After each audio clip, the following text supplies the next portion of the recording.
It's July. I'm starting the season a little early. Why? Because it's my show and I want to. Here we are, the fourth season of 15 Minutes with Fuzz. My name is Fuzz Martin, and this is my show. Here we feature positive things happening in and around Washington County, Wisconsin. Why Washington County? I just picked a random county on the map. I also live here and own a business here, so maybe it wasn't that random after all. Anyway, before we get started with today's episode, I want to give you a little housekeeping. You want towels? Over the brief break between season 3 and season 4, I moved. And when I say I moved, I don't mean that I moved, but my website moved. I decided to consolidate my life, and I have taken everything over to fuzzmartin.com. So all episodes of 15 Minutes with Fuzz are now available on fuzzmartin.com, and all future episodes will be there as well. So you can find my blog there and all episodes of 15 Minutes with Fuzz. There are still a few things that I'm cleaning up and working out. I've had that website since February of 2002. And I figured, hey, why wrestle with working on two different sites when you can just wrestle with one?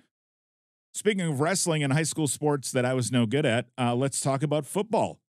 And then let's talk about football fields. And then let's talk about an event for the Youth and Family Project, which is happening on the West Bend High School's football field on Saturday, July 27th. I'm like the team captain of segues. Emily Greene of the Youth and Family Project joins me this week to talk about their upcoming Christmas in July fundraiser happening at the football fields at West Bend High Schools.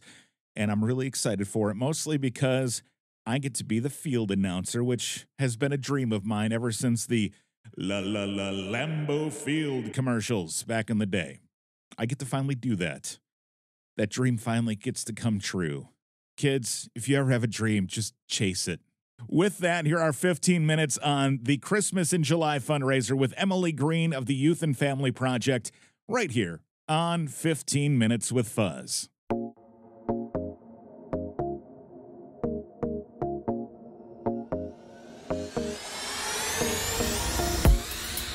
Emily, thank you so much for coming back on to 15 Minutes with Fuzz. You were on season 1. I've since upgraded from the basement here at Epic to a studio, and it's great to have you in here. Thank you for coming on. Yeah, thanks for having me. So first of all, it's been a while. So can you please tell us a bit about the Youth and Family Project and your mission here in Washington County? Yeah, the Youth and Family Project, our mission is to provide supportive services to youth and families, helping them achieve an increased sense of safety, hope, and belonging. So all of our programs and services really center around those ideas of safety, hope, and belonging, and ensuring that youth have that sense to really help them thrive in our community. So a few weeks ago, Lamore Hendricks from Youth and Family Project reached out and asked if I would MC an event that you have coming up called Christmas in July at the West Bend High School football stadium. Now, Youth and Family Project is known for one of your actual Christmas events, the Gingerbread House, which helps provide presents and gifts to people who may not otherwise have gifts or may not get a lot of Christmas joy, I guess. So I heard about Christmas in July. It sounds like a lot of fun. Can you kind of give us an overview of what this new event for Youth and Family Project is going to be about? Yeah, absolutely. So our Christmas in July event is really meant to be about having fun and providing opportunities for families in Washington County to spend time together and be entertained and just really enjoy life. So really bringing in that piece of joy that relates to Christmas and bringing it into July. So we'll have the feature of the event will be kind of a zany competition of celebrity athletes. They will be competing to become the ultimate holiday champions. All right. And then in addition to that, we'll have concessions, we'll have other crafts and activities, a resource table, and all sorts of fun stuff. So can I ask who the celebrity competitors are going to be? Sure. We're officially announcing them this week on Facebook. Okay. We've announced our first two. Our first team is Steve Theory from West Bend Library and Al Young from Dunn Brothers. Excellent. The next team that we'll be announcing is Jay Shambeau from the city of West Bend and Ralph Schloss from the West Bend School District. Okay. And then our final team is a father-son duo, which is Pete and Jack Rutler. So Pete excellent. is of West Bend or Moraine Park Park, Technical yep. College, and Jack works at Schlamer Law Offices. Excellent. Yeah, Pete and Jack help out, work a lot with the Wisconsin 9/11 Memorial. Pete's on our board there. And so you've got a good group all around of competitors. So it should be a lot of fun. And I am more than excited that you are giving me a microphone to announce things. So you have some zany competitions that they're going to be participating in. Can you give us a taste of what some of those competitions are going to be? Yeah, absolutely. So our competitors will be competing in 3 different races. So it'll be kind of track and field style. First, they will be participating in a pantomime reindeer race. So they'll don a 2-person reindeer costume, which we're DIYing this week, and race to the finish line like a traditional race. The second competition will be a blind obstacle course where our competitors have to retrieve Christmas gifts from underneath a forest of Christmas trees and load them onto a sled. And then the final competition will be delivering those gifts past the finish line. So they'll load them up onto a rescue raft and work their way down a slip and slide. Excellent. All right. Perfect for July and for Christmas. What inspired you to do a Christmas theme in July? What made that come to be? Yeah, so it was kind of a play off of our gingerbread house program. Okay. You know, we do so much around the holidays, and it's a busy time. Mm-hmm. And so putting on some kind of holiday event during the season would be probably too much. So our thought process was, let's bring it into July and have some fun with it outside of the holiday season. So in addition to the competitors that you also have some other kind of events going on. You have a white elephant silent auction. How is that going to work? Yeah, so we are recruiting some fun silent auction baskets. There'll be all sorts of different things. We're looking at having some wonderful goods donated by a local farm. We'll have a hair products basket and lots of different things. And within each basket, there'll be some sort of surprise to bring in the white elephant aspect of it. Like a Velvet Elvis or something, maybe? Possibly. Who knows? You never know. All right. Very good. Yeah, I guess that's kind of the joy of a white elephant is you might not know what you're going to get. Right. Some of it might be really super cool. Some of it may be pretty wacky. Yes. Always something to look forward to. And are there any other kinds of events or anything going on for the spectators that are there at the time, or refreshments, anything like that? Yes. So we'll have concessions. We'll be selling subs from Cousin Subs. We'll have sodas and snacks and things like that. And then we'll also have some other activities. Specifically, we'll have a snowball fight, probably with rolled up tube socks. And then we'll have some crafts as well. Excellent. We recently we've discovered at my house those refillable water balloons. Have you seen those? Yes, those are fun. Those are a lot of fun. Also, never have been so soaked in a water balloon fight in my life, but also didn't have to clean up all the water balloon shrapnel, but rolled up tube socks, probably even cleaner than that. So the event itself, it's very affordable to get in, to spectate. It's $5, is that right? Yep, $5 for adults. Kids are free. Really, the goal is to help raise awareness about our organization. We are recruiting sponsors to help with the fundraising aspect of it. And there'll be a 50-50 raffle as well. So there'll be some opportunities there for fundraising too. The event is it's Saturday, July 27th, right? Yep. It starts at what time? From noon to 3. Noon to 3 o'clock. And, what kind of role does a fundraiser like Christmas in July play in supporting the Youth and Family Project? So fundraising is relatively new for Youth and Family Project. Okay. Over the years, we've delved into it, but this will be probably my first foray into fundraising pretty seriously. Mm-hmm. And what we're finding is that, the grant landscape is changing quite a bit, especially when it comes to government contracts and things like that. Right now, we're in the midst of a question of the Victims of Crime Act is experiencing significant cuts across the country. Okay. And that is one of the major funders for one of our programs, our supervised visit program. So realizing we need to do better about diversifying our funding and ensuring that when those cuts happen, that we can still maintain a level of services. Sure. And then you also need, I know like a couple of years ago, you were fundraising for a capital project like a roof.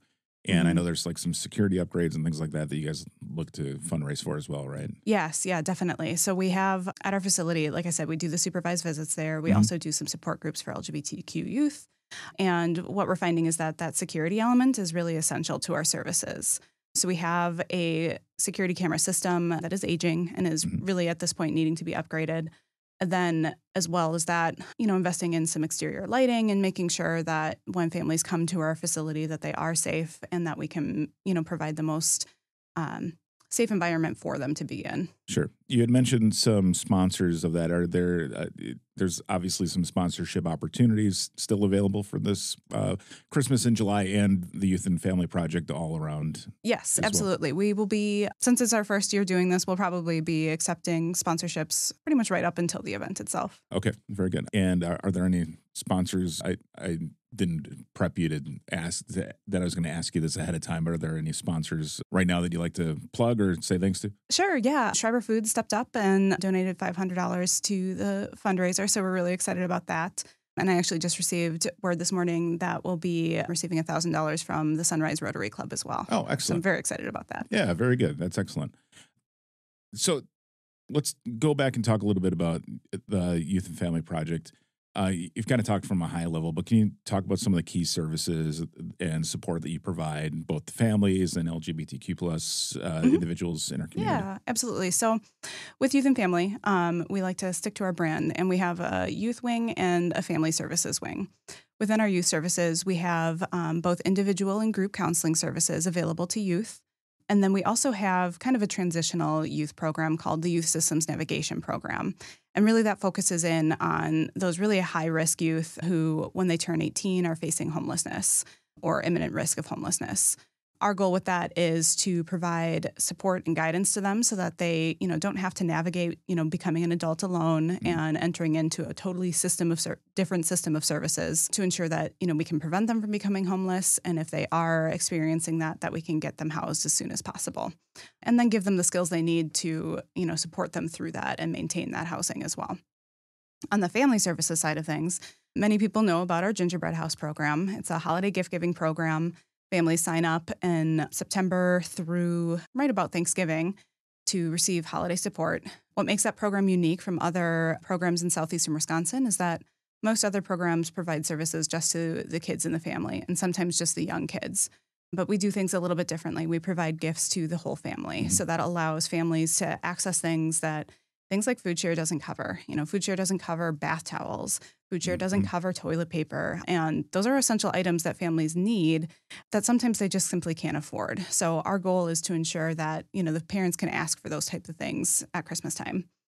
And then our other family service is our supervised visitation program.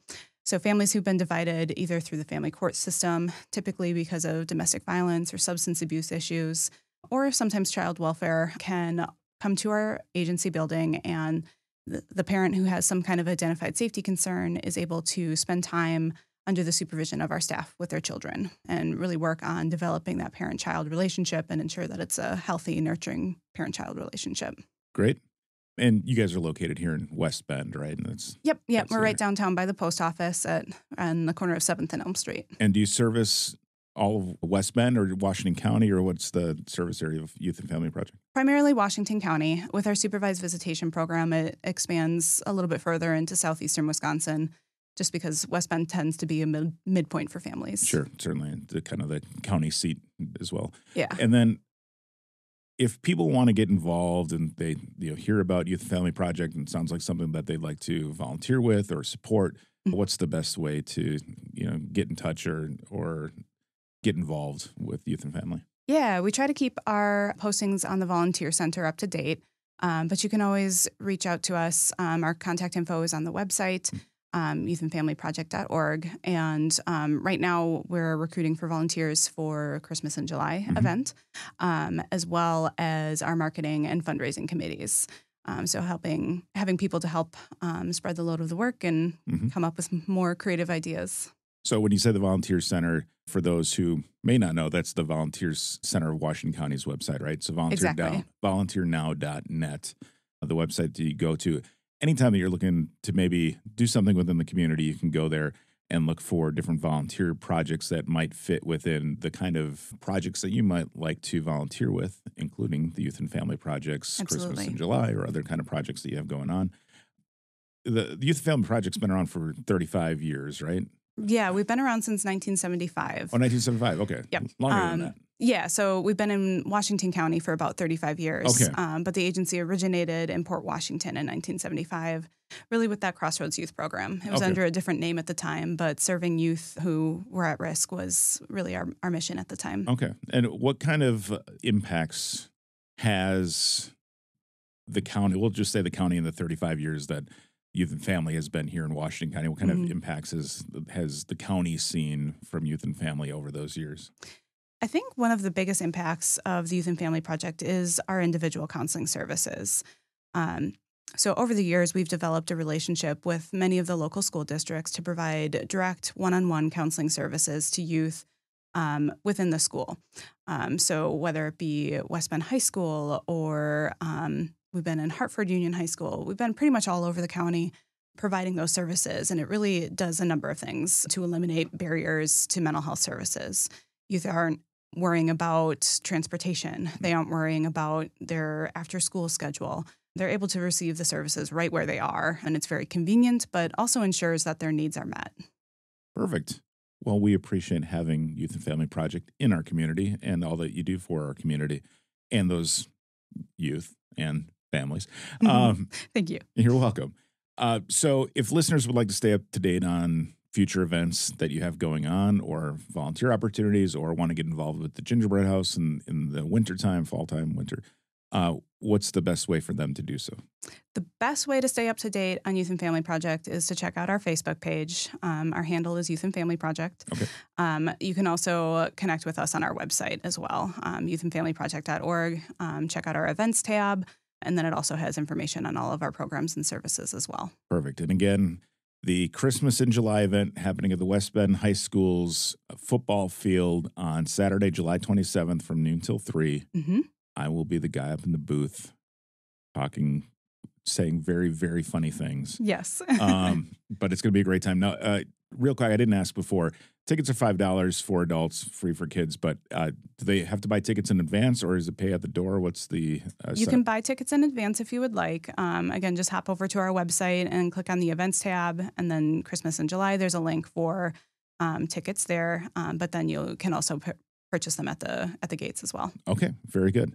And again, really look forward to it. Emily, appreciate having you back on the show, and you're welcome back anytime. Awesome. Thanks for having me. Thank you again to Emily Greene, Executive Director for the Youth and Family Project, for joining me on this week's episode of 15 Minutes with Fuzz. If you ever have an idea for the show, you can always send it to me, but listen up because things have changed. It's like when you call a customer service line. Please listen closely. As the menu has changed, you can still go to fuzz.cc/guest to fill in the form. The form's a little different than it used to be, fuzz.cc/guest. Or you can send it to me, fuzz@fuzzmartin.com. Oh, that's easier. You don't have to spell out a number anymore. fuzz@fuzzmartin.com. Super easy to tell you that one. I should have been doing that for the last 3 years. But you know what? Hindsight 2020. And you don't have to spell out the word 2020 either. New episodes come out on Tuesdays. They're now available on fuzzmartin.com. You can also listen on Apple Podcasts, Spotify, YouTube, or get them from your local podcast dealer. That'll do it for episode 1 of season 4. Rob Johnson from the Kettle Moraine YMCA joins me next week right here on 15 Minutes with Fuzz.